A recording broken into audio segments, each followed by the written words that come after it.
තියෙන්නේ බෝතල් කරන්න තියෙන්නේ. බෝතල් කරාට පස්සේ දැන් ඔයගොල්ලන්ට මෙතෙක් කියලා කියපු දේ එක තේරෙන්න ඇති.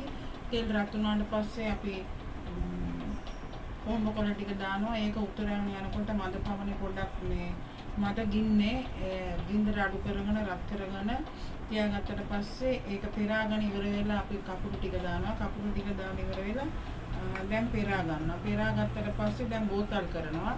මම එක බෝතලයකට කරන එක කොහොමද කියන්නේ? බෝතල් කරාට පස්සේ බෝතල් වලට අපි මේ දාන්න ඕනේ කුරුඳු.